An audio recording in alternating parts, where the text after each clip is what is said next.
আসসালামু আলাইকুম ওয়া রাহমাতুল্লাহ। আশা করি আল্লাহ পাকের অশেষ মেহেরবানিতে সবাই ভালো আছেন।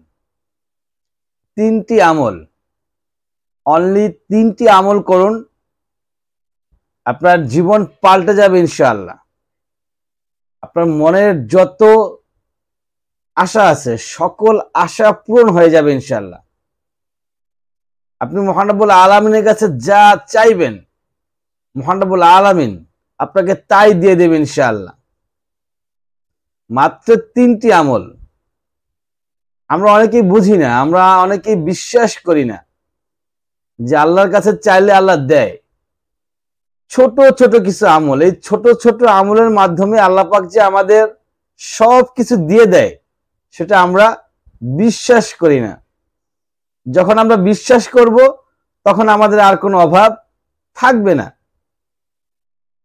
নাম্বার ওয়ান, তার ভিতরে এক নাম্বার হচ্ছে আস্তাগফিরুল্লাহ, ইস্তিগফার। আস্তাগফিরুল্লাহ রাব্বিহি মিন কুল্লি জামবি ওয়া আতুবু ইলাইহি লা হাওলা ওয়ালা কুওয়াতা ইল্লা বিল্লাহ। আস্তাগফিরুল্লাহ আল্লাযী লা ইলাহা ইল্লা হুয়াল হাইয়ুল কাইয়্যুম ওয়া আতুবু ইলাইহি। ছোট ছোট অথবা শুধু আস্তাগফিরুল্লাহ এইটুকু বললেও হবে। যদি আমরা এই আস্তাগফিরুল্লাহ গুলো নিয়মিত পাঠ করতে পারি, বুজুর্গরা বলেছেন যদি কেউ প্রতিদিন 1000 বার আস্তাগফিরুল্লাহ পাঠ করে তাহলে তার মুখের পাওয়ার অত্যন্ত স্ট্রং হয়ে যায়। এবং অনেক বুজুর্গরা বলেছেন যারা প্রতিদিন নিয়মিত 1000 বার আস্তাগফিরুল্লাহ পাঠ করে তারা যেন বদনা মানে অন্যের বিরুদ্ধে কোনো কথা না বলে, অন্যের কারোর জন্য সে বদদোয়া না করে, বা ভুলেও মুখ দিয়ে যেন মুখ ফসকে কারো অনিষ্ট হোক, খারাপ হোক, এই ধরনের কথা যেন তার মুখ দিয়ে না বেরিয়ে যায়। কারণ সে যেটা বলবে সেটাই কবুল হয়ে যাবে। তার মুখ দিয়ে যেই কথাটা বের হবে সেই কথাটাই আল্লাহ পাক কবুল করে নেবেন। তাহলে আস্তাগফিরুল্লাহ কতটা পাওয়ার। কোন নেগেটিভ কথা সে বলতে তাকে অনুরোধ করা হয়। একইভাবে আপনি পজিটিভ, আপনার যেটা প্রয়োজন সে প্রয়োজনীয় জিনিসগুলো মহান রব্বুল আলামিনের কাছে আপনি চেয়ে নিতে পারেন নিয়মিত 1000 বার আস্তাগফিরুল্লাহ পাঠ করার পর। যা চাইবেন, যেটা চাইবেন সেটা আল্লাহ পাক দিয়ে দেবেন ইনশাআল্লাহ। নাম্বার টু, দুই নাম্বার হচ্ছে লা ইলাহা ইল্লাল্লাহ, কালিমা পড়তে হবে। লা ইলাহা ইল্লাল্লাহ মাঝে মাঝে পড়তে হবে লা ইলাহা ইল্লাল্লাহু মুহাম্মাদুর রাসূলুল্লাহ। অর্থাৎ আপনি 100 বার পড়লেন লা ইলাহা ইল্লাল্লাহ, একবার পড়লেন লা ইলাহা ইল্লাল্লাহু মুহাম্মাদুর রাসূলুল্লাহ সাল্লাল্লাহু আলাইহি সাল্লাম।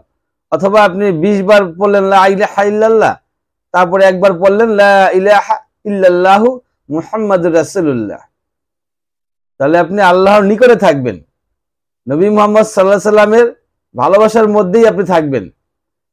আর তখন আল্লাহ পাক যদি কেউ আল্লাহকে স্মরণ করে বেশি বেশি, আল্লাহকে বেশি বেশি স্মরণ করে, আল্লাহর কথা বেশি বেশি মনে করে, আল্লাহর জিকির করে, তাহলে সেই ব্যক্তিকে আল্লাহ পাক ভালোবাসেন। আর ভালোবাসার ব্যক্তিকে তো মানুষ যা চায় তাই দিয়ে দেয়। দুনিয়াতে আমরা এরকমটাই দেখি। আপনি যার কথা বেশি বেশি স্মরণ করবেন, যাকে আপনি বেশি বেশি ভালোবাসবেন, তার কাছ থেকে আপনি বেশি বেশি পাওয়ারও আশা করবেন এবং পেয়েও থাকেন।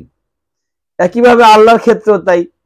যদি আমরা আল্লাহকে বেশি বেশি স্মরণ করি, আল্লাহকে আমরা বেশি বেশি ডাকি, তাহলে আল্লাহ আমাদের ডাকে সাড়া দিবেন এবং আমাদের চাহিদাগুলো আল্লাহ পাক পূরণ করে দেবেন ইনশাআল্লাহ। 3 নাম্বার, লাস্ট নাম্বার হচ্ছে দুরুদ। দুরুদের অত্যন্ত পাওয়ার। দুরুদ নিয়ে অনেক গল্প আছে আমাদের সমাজে, যে মানুষ শুধু দুরুদ পাঠ করে, অন্য কিছু না, শুধু দুরুদ। আল্লাহুম্মা সাল্লি আলা মুহাম্মদ এতটুকু পড়তে পারেন দুরুদ। আল্লাহুম্মা সাল্লি আলা মুহাম্মদ এইটুকু পড়লেও চলবে। অথবা ছোট দুরুদ আছে সাল্লাল্লাহু আলাইহি ওয়াসাল্লাম, এইটুকু পড়লেও চলবে। তবে কিছু কিছু আলেম বলছেন না, সাল্লাল্লাহু আলাইহি সাল্লাম পড়লে চলবে না, এটা শুধু নবীর নাম যখন শুনবো তখন বলতে হবে সাল্লাল্লাহু আলাইহি সাল্লাম, আর বাকি সময় পড়তে হবে আল্লাহুম্মা সাল্লি আলা মুহাম্মদ ওয়া আলা আলি মুহাম্মদ কামা সাল্লাইতা আলা ইব্রাহিম ওয়া আলা আলি ইব্রাহিম ইন্নাকা হামিদুম মাজিদ। এই যে দুরূদ ইব্রাহিম, এই ইব্রাহিমকেই পড়তে হবে। আর ম্যাক্সিমাম আলেম ভাই বলছে যে না, সাল্লাল্লাহু আলাইহি সাল্লাম পড়লেও চলবে, আল্লাহুম্মা সাল্লি আলা মুহাম্মদ এইটুকু পড়লেও চলবে। এখানে দুরূদের পাওয়ার অত্যন্ত স্ট্রং।